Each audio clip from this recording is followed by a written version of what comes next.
matter?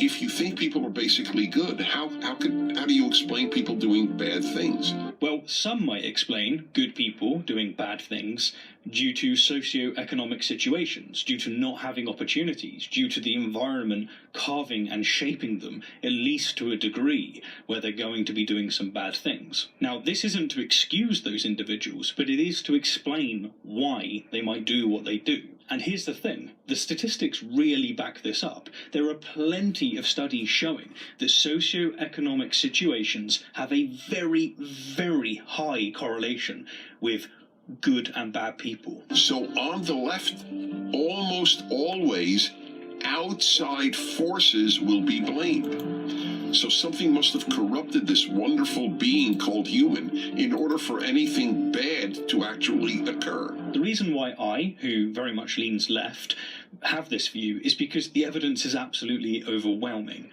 So, since we were mentioning foster care before, let's bring that up again.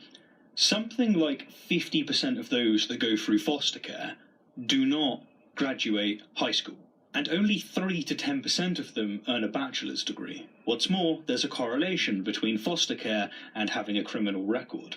And it isn't because these people are bad.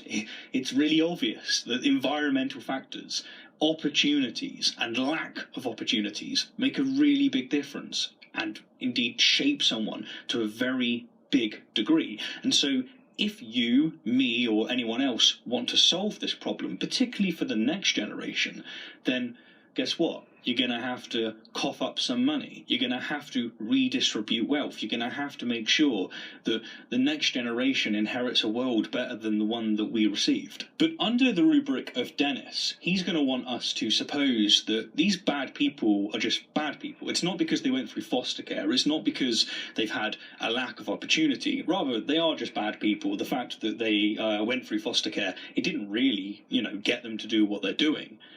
Well, I just think that that's a smooth brain interpretation of the world around us. You see, Dennis will say that people like me are excusing these individuals by pointing out these factors, but that's just not the case. That's not what we're doing. Rather, what we're doing is we're saying, look, we can blame the individual, and we can certainly hold the individual responsible, at least to a very large degree, and we should. That's very important, if only for getting them rehabilitated. It must be taken seriously. But if we want to solve this problem, it goes deeper than this. And if you're not going to look at very, very compelling statistics, and you're not going to work with those statistics, then you're just not going to fix the problem. The other thing to be said is that Dennis also blames other things. He is going to want to say that that person who stole, let's say, or did something, bad, he's going to want to say that you can explain this by reading scripture. You can read Genesis and understand the fall, and then you'll understand why humans act this way. So he has a blaming factor involved.